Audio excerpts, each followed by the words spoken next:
Hello students, very good morning. Today we will be learning a Wittig reaction, which is in which aldehyde or ketone, any carbonyl group will be reacting with triphenyl phosphine halide to yield an alkene, which is Wittig is a type of nucleophilic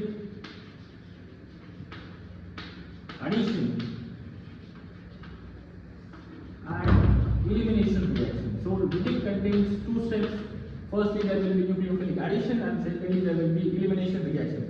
So, firstly, we should understand what is nucleophilic addition reaction. So, as we know that our carbonyl group is very famous electrophile. It is the carbonyl carbon is electron deficient, and that is why we call this carbonyl carbon as an electrophile. Why it is electrophilic in nature? Because it is binded with oxygen by double bond. So oxygen is very electronegative, and oxygen will attract electron to itself and making this carbon electron deficient. So it will be called as electrophile. So which will be a nucleophile? Any electron rich species will be called as nucleophile. So as we know in chemistry, two things happen. Nucleophile is electron rich and it is unstable because it has extra electrons. Electrophile is unstable because it is having a deficiency of electrons. So what will happen? Nucleophile will attack on electrophilic center in the molecule and they will form a bond. This is a simply nucleophilic addition reaction. So what will elimination, that we will see in the last part of the reaction itself. So what are the reagents that we needed in Wittig reaction? The first reagent is any aldehyde or ketone. So let us consider this kind of ketone which will react with a phosphorus halide, triphenyl phosphine halide. So phosphorus will be binded with three phenyl groups, that is by triphenyl. Phenyl means any phenyl. Phenyl ring, this kind of three rings will be binded to this phosphorus, so triphenyl phosphine ligand. So the CH2 will be having a negative charge, or else we can show it like this also. PPH3 double bond CH2.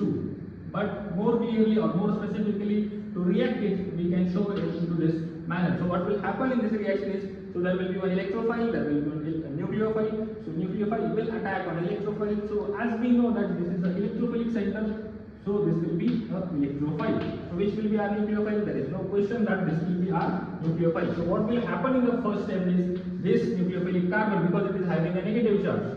And what does negative charge means? Negative charge means extra pair of electrons. So if this carbon is having extra pair of electron, what this carbon will do? It will try to donate somewhere. If it is having extra pair of electron, so it will try to donate somewhere. So who is having a deficiency of electrons? So we have to find that. So we know that this carbon is having deficiency of electrons. So what will happen? This negative charge will attack on this electron deficient carbon, and what will happen next is this carbon is already having 4 bonds.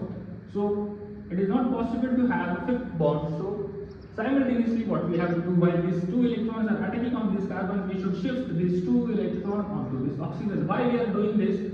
Because already oxygen were attracting electron to itself. That is why what we are doing is, when this carbon is attacking on this carbon, we are shifting this 2 electrons onto oxygen. So what will happen next is, we have to show like this.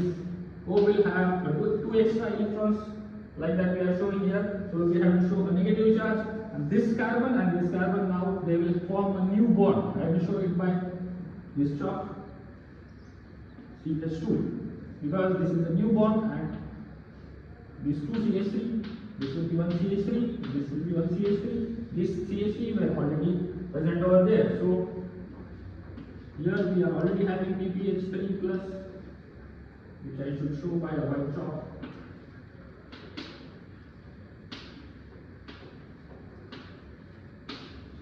So what will happen next? In organic chemistry, as we know that carbon-carbon bond is a very stable bond, and every reaction, every single step in the organic synthesis we are doing to form this carbon-carbon bond, because we know that from the 11th and 12th the carbon-carbon bond is very strong. So one more thing we should know is the oxygen and phosphorus bond is very strong. As we know that carbon-carbon bond is very strong, we should also know that oxygen and phosphorus bond is very strong like carbon-carbon bond. So wherever they will get a chance to form a bond with each other, oxygen and phosphorus, wherever they will get a chance to form a bond with each other, they will for sure form a bond with each other. So can you see any possibility to form oxygen and phosphorus bond? Yes, I can see. Oxygen is having extra 2 pair of electron and phosphorus is having positive charge, which means deficiency of electron. So what will happen here? We know that whoever is having deficiency of electron will try to accept electron, and we also know that whoever is having extra electron will try to donate the electron. So what will happen? Oxygen is having extra 2 electrons that will be donated to phosphorus. Now a ring-like structure, a 4-member ring-like structure we will get, which will look like this: 2pH3, CH2, and this bond is there. So we have formed 2 new bonds. First is this, and second is this. Now what will happen next is our question. Does this 4-member ring remains as it is? No, we are having so many heteroatoms.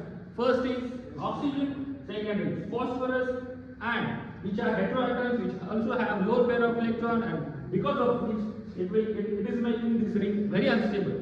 So to make it stable, this ring will undergo a cleavage of bonds. So which bond will cleave, which bond will remain as it is? For that reason, we should know this rule. Carbon-carbon bonds are very stable. At the end of reaction, we should form a stable product.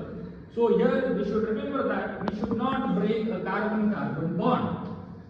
And also one thing we should remember is we should not break oxygen-phosphorus bond, because we were forming that bond in this step because the oxygen and phosphorus bond is very strong. In this step you were saying that oxygen and phosphorus bond is very stable. You can't break that bond in this step because we have already made the statement that oxygen-phosphorus bond is very stable. So what we should do, with keeping the oxygen-phosphorus bond, I will shift this bond over here. I will shift this bond over here. So now what is happening here is oxygen double bond B.Sc, we are getting a separate entity. These 2 bonds we are getting right now. This you should imagine it. Okay? And we are getting a double bond in between this carbon and CH2. Okay? So here we are getting as our final product a alkene species and here a triphenyl oxide. Okay, so the final product of the Wittig will be alkene and triphenyl oxide. Both are very stable because we have formed a new carbon-carbon bond also, and we have formed a new oxygen-phosphorus bond also. Okay, so